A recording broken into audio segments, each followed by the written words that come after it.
I'm Dr. Vivian Blackwood, and I spent 22 years as a senior social worker with the Department of Children and Family Services in Phoenix, Arizona, or at least I was, until I submitted my resignation 8 months ago. You can call me Dr. Blackwood if you want, though most people in the department just called me the Guardian. During my 2 decades there, I've seen everything you can imagine in child welfare, severe abuse cases, parental abandonment, trafficking situations, custody battles that turned violent, and every kind of trauma a child can endure at the hands of the people who are supposed to protect them.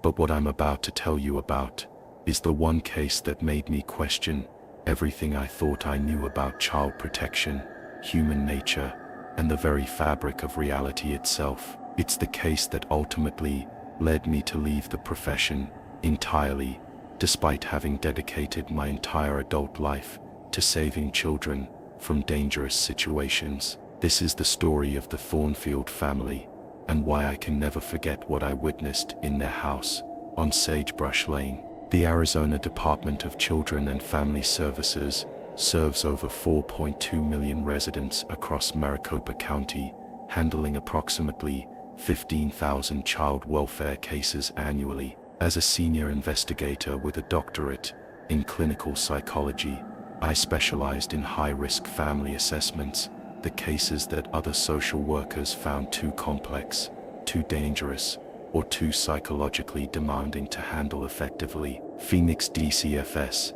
is a major child welfare agency serving the entire metropolitan area and surrounding desert communities. It's a comprehensive facility with specialized units that handle some of the most severe child abuse and neglect cases in the Southwest. During my time there, I consulted on hundreds of cases involving severe psychological trauma, ritualistic abuse, and situations where children's lives depended on my ability to accurately assess the level of danger they faced in their homes. I had earned a reputation for being able to read people with uncanny accuracy. My colleagues often joked that I had a sixth sense for detecting deception, manipulation, and hidden dangers that others missed. In 22 years, I had never been wrong about a family presenting a serious threat to a child's safety. I could walk into a house and within minutes know whether the adults were capable of harm,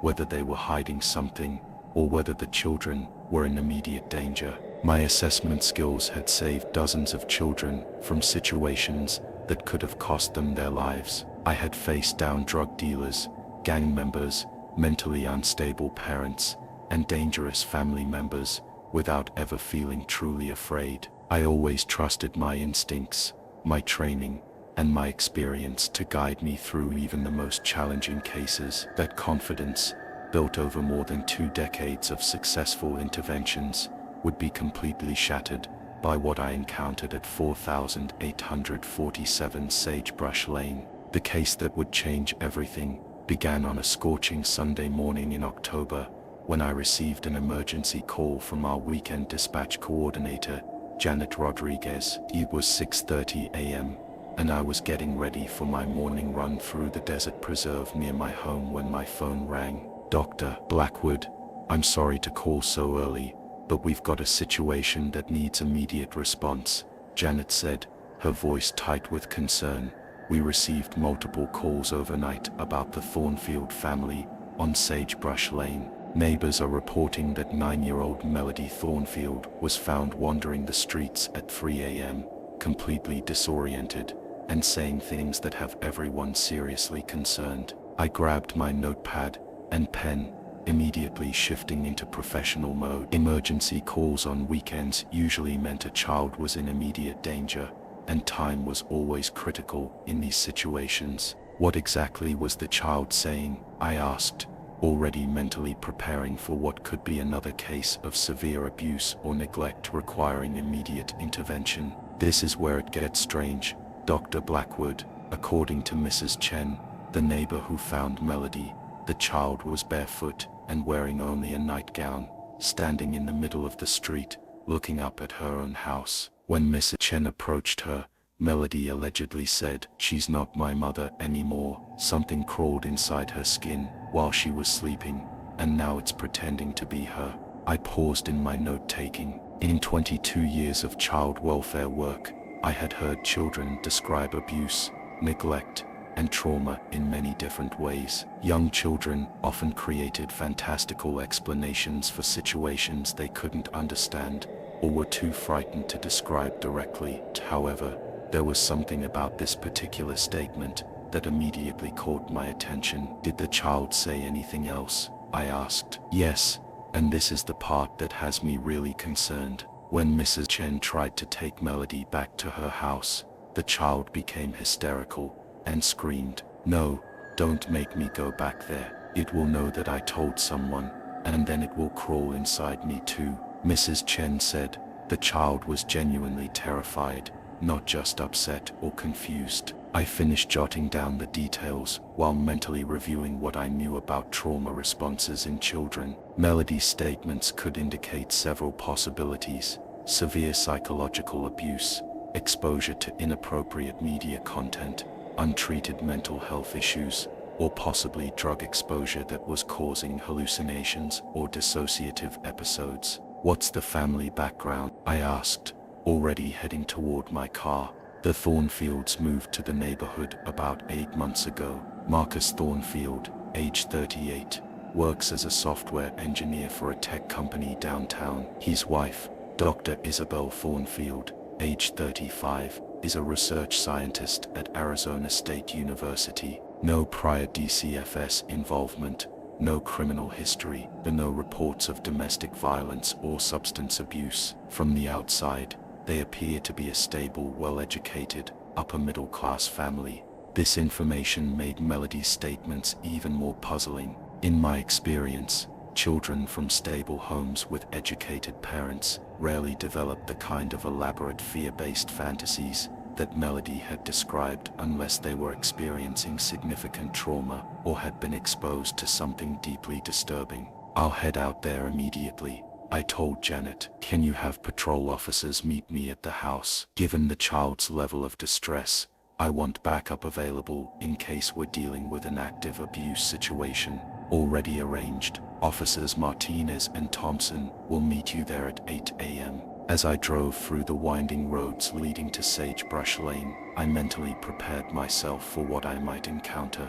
The Thornfields lived in Desert Ridge Estates, one of Phoenix's newest suburban developments built around artificial lakes and golf courses. The neighborhood was characterized by large, expensive homes with manicured lawns, an oasis of green in the desert landscape that required constant irrigation and maintenance. These were not the kind of neighborhoods where I typically conducted emergency investigation. Most of my high-risk cases occurred in lower-income areas where families were struggling with poverty, substance abuse, mental illness, and limited access to resources. Child abuse certainly occurred in wealthy neighborhoods, but it was often more subtle, more hidden, and more difficult to detect because the families had the resources and social connections to maintain appearances. 4847 Sagebrush Lane was a 2-story Mediterranean-style house with a tile roof, decorative ironwork, and a front yard featuring desert landscaping mixed with imported palm trees. The house probably cost close to $800,000 and represented the kind of financial stability that most families could only dream of achieving. As I parked my DCFS vehicle in the driveway, I could see neighbors peering out from behind curtains and window blinds. Word had clearly spread about the previous night's incident with Melody, and the entire neighborhood was watching to see what would happen next. Officers Martinez and Thompson were already waiting for me, standing near their patrol car and reviewing their notes from the overnight reports. Both were experienced officers who had worked with DCFS on numerous occasions, and I was grateful to have backup I could trust. "Morning, Dr. Blackwood," Officer Martinez said as I approached. "We've got the overnight reports from the neighbors who called this in. Seems like the whole street was awake by 4 a.m. dealing with this situation." "What's the current status of the child?" I asked. Melody Thornfield was returned to her parents around 4:30 a.m. after we conducted a brief welfare check. Both parents seemed appropriately concerned and cooperative. The child appeared to be physically unharmed, just very shaken up. We recommended that the family contact DCFS in the morning, but obviously the neighbors had already made that call. Officer Thompson added, the parents' explanation was that Melody had been having nightmares recently and might have been sleepwalking.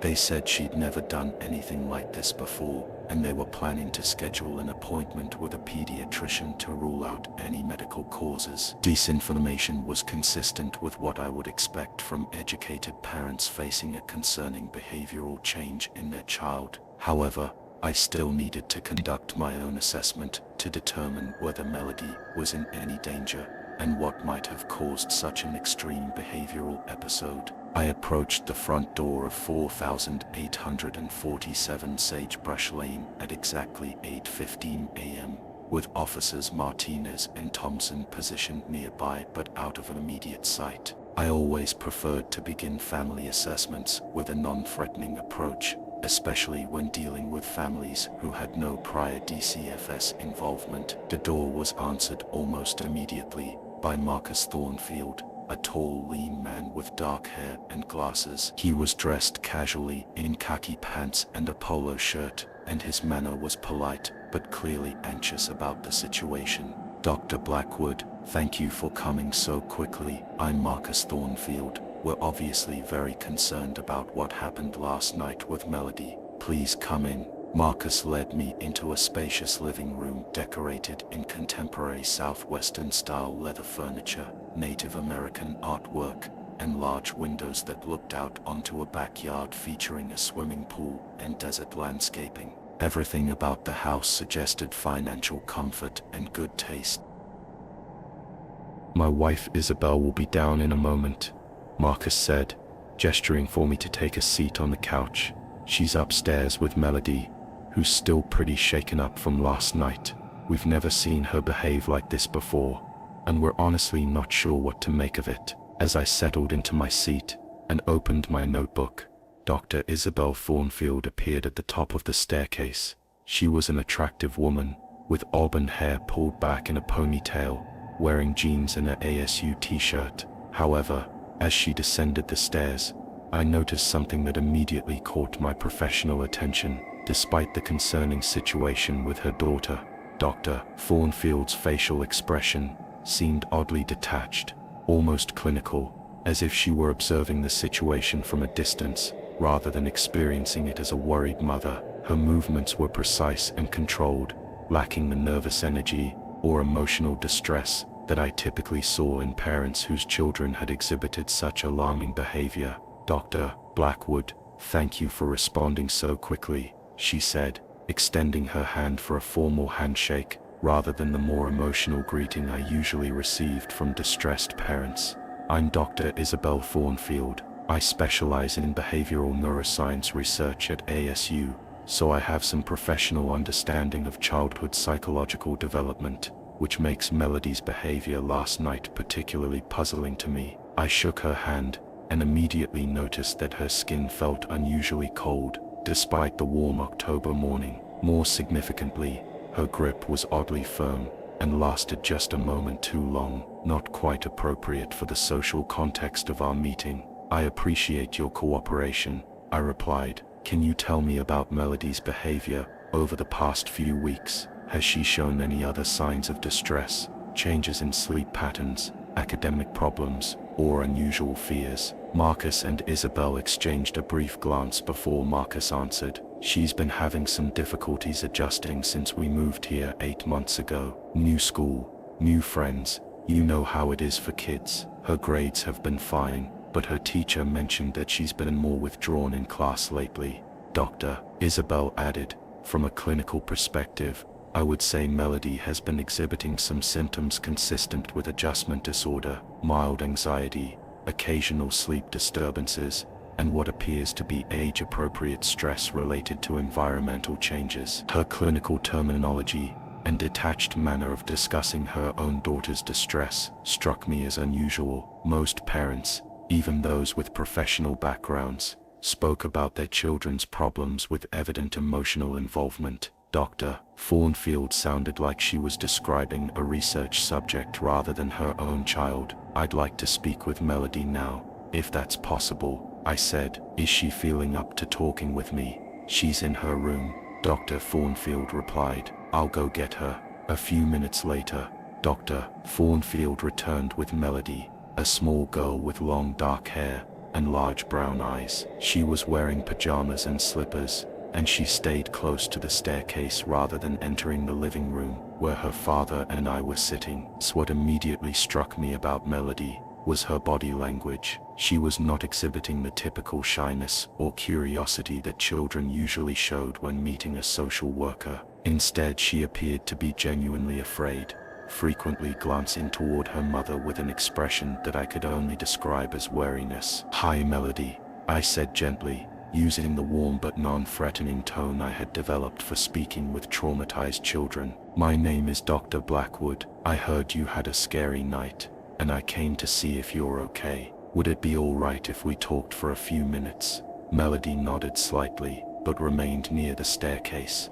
"Are you here because of what I said to Mrs. Chen?" she asked in a small voice. "Mrs. Chen was worried about you, so she called to make sure you were safe. Can you tell me what happened last night?" Melody looked toward her mother, then back at me. "I had a bad dream, and when I woke up, I got confused and went outside. I don't really remember much about it." Her response was clearly rehearsed, delivered in a flat tone that contrasted sharply with the genuine fear I could see in her eyes. This disconnect between her words and her emotional state immediately raised red flags for me. Sometimes when we're scared or confused, we might say things that don't make complete sense. I said carefully, "Mrs. Chen said you mentioned something about your mother. Do you remember what you told her?" At this question, Melody's entire demeanor changed. She glanced quickly at her mother, and I saw unmistakable fear flash across her face. "I don't remember," she said quickly. "I was just confused because of the bad dream." Dr. Thornfield stepped closer to her daughter and placed a hand on Melody's shoulder. "Sweetheart, Dr. Blackwood is here to help us understand what happened. You don't need to be afraid." But as I watched this interaction, I noticed that Melody flinched slightly when her mother touched her, a subtle but significant reaction that suggested the child was afraid of physical contact with Dr. Thornfield. "Melody," I said, "would it be okay if you and I talked privately for a few minutes? Sometimes it's easier to talk about scary things when it's just the two of us." Before Melody could respond, Dr. Thornfield interjected. "Actually, Dr. Blackwood, given Melody's current emotional state, I think it would be better if either Marcus or I remained present during any interviews. As a researcher, I'm familiar with protocols for interviewing children who may be experiencing psychological distress." This response immediately concerned me. While parents certainly had the right to be present during DCFS interviews, most caring parents were eager for their children to have the opportunity to speak privately with a professional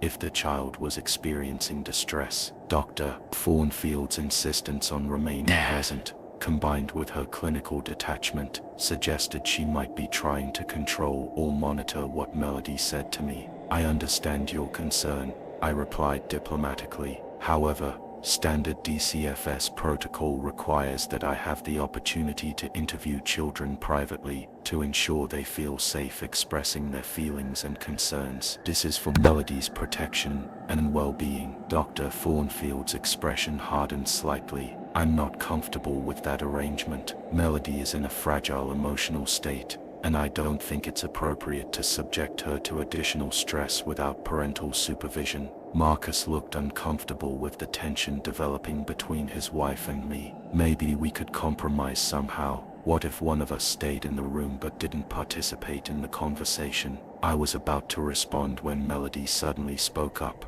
"It's okay, Daddy. I'll talk to Dr. Blackwood by myself." The moment Melody said this, I noticed something that made my blood run cold. Dr. Thornfield's facial expression changed completely. from concerned mother to something that looked almost predatory. It was only for a split second, but the mask had slipped, and I had seen something underneath that was deeply disturbing. "It's very brave of you, Melody," I said quickly, standing up from the couch. "Why don't we go sit at the kitchen table where we can talk?" As we moved toward the kitchen, I glanced back and saw Dr. Thornfield watching us with an intensity that was completely inappropriate for the situation. Marcus appeared oblivious to his wife's strange behavior, but I was beginning to understand why Melody might be afraid of her mother. Once we were seated at the kitchen table, out of direct sight of the living room, I noticed that Melody's entire posture relaxed slightly. She was still obviously anxious, but she no longer had the frozen, fearful expression she had displayed when standing near her mother. "Melody," I said gently, "I want you to know that my job is to make sure children are safe and happy. If something is scaring you, or making you uncomfortable, it's important for you to tell me about it. You won't get in trouble for telling the truth." Melody looked toward the living room, then leaned closer to me and whispered, "Can she hear us from there? We're speaking very quietly, so I don't think so. What did you want to tell me?" Melody was quiet for several long moments, clearly struggling with whether to trust me with whatever was frightening her. Finally, she whispered, "Something happened to my mom 3 weeks ago, but nobody believes me when I try to tell them." "What happened 3 weeks ago?" I asked, keeping my voice low and encouraging. "Mom went on a research trip to some caves up north. She was gone for 4 days, and when she came back, she was different." I leaned forward slightly. "Different how?" "At first it was just little things. She forgot my favorite foods. She couldn't remember the names of my stuffed animals. She stopped reading me bedtime stories the way she used to. Dad didn't notice, because he's always busy with work, but I could tell she wasn't the same." Melody's description could indicate several possibilities: depression, stress, or other psychological changes that might result from work pressures or marital problems. However, I encouraged her to continue. "Then it got worse," Melody continued, her voice becoming even quieter. "She started watching me all the time, like she was studying me, and sometimes at night, I would wake up and find her standing in my room, just staring at me in the dark. When I would ask her what she was doing, she would say she was checking on me, but she never used to do that before." This behavior was definitely concerning, and could indicate the development of mental illness, drug use, or other serious problems that were affecting Dr. Thornfield's judgment and behavior. "Is there anything else that's been different about your mom?" I asked. Melody hesitated, then whispered, "She doesn't smell like mom anymore. She smells like dirt and old water, and her hands are always cold now, even when it's hot outside." Before I could ask more questions, we heard footsteps approaching the kitchen. Melody immediately sat back in her chair and fell silent, her fearful expression returning. Dr. Thornfield appeared in the kitchen doorway. "How is your conversation going?" she asked, but she was looking directly at Melody with an expression that seemed almost threatening. "We're doing fine," I replied, "just getting to know each other." But as Dr. Thornfield stood in the doorway, I noticed something that made my professional skepticism begin to shift toward genuine concern. The kitchen had a large window behind the table where Melody and I were sitting, and the bright October sunlight was streaming directly into the room. Dr. Thornfield was standing in a position where she should have been casting a clear shadow on the floor behind her. She wasn't casting any shadow at all. I blinked hard and looked again, thinking it must be a trick of the light or my imagination, but there was no mistake. Melody and I were both casting normal shadows on the floor, but Dr. Thornfield appeared to exist without creating any shadow whatsoever. My heart began racing as I tried to process what I was seeing. In 22 years of social work, I had encountered drug-induced hallucinations, severe mental illness, and every form of deception and manipulation imaginable, but I had never experienced anything that challenged my basic understanding of physical reality. I forced myself to remain calm and professional, while my mind raced through possible explanations. Could this be some kind of optical illusion caused by the way the light was hitting the window? Could I be experiencing some kind of stress-induced hallucination myself? Dr. Thornfield, I said carefully, could I speak with you privately for a moment? She stepped fully into the kitchen, and I watched in horror as she continued to cast no shadow despite being in direct sunlight. Moreover, I noticed that Melody was pressing herself as far back in her chair as possible, trying to increase the distance between herself and her mother. Melody, I said, trying to keep my voice steady, why don't you go back to your room while I finish talking with your parents? Melody nodded quickly and hurried out of the kitchen, clearly relieved to get away from her mother. As soon as she was gone, I stood up and faced Dr. Thornfield directly. I'm concerned about some of the things Melody has told me, I said, watching her face carefully for any reaction. She seems to be experiencing significant anxiety about changes in your behavior. Dr. Thornfield smiled, but there was something deeply wrong with her expression. It was too wide, too cold, and it didn't reach her eyes at all. Children often have difficulty adjusting to changes in their parents, she said. Sometimes they create elaborate explanations for things they don't understand. As she spoke, I realized that something was wrong with her voice as well. The tone and inflection were slightly off, as if someone was trying to imitate Dr. Thornfield's speech patterns but couldn't quite get them right. Thornfield, I said slowly, I need to ask you directly. Are you experiencing any health problems, psychological stress, or other issues that might be affecting your relationship with Melody? Her smile widened even further, becoming almost grotesque. I'm feeling better than I have in years, Dr. Blackwood.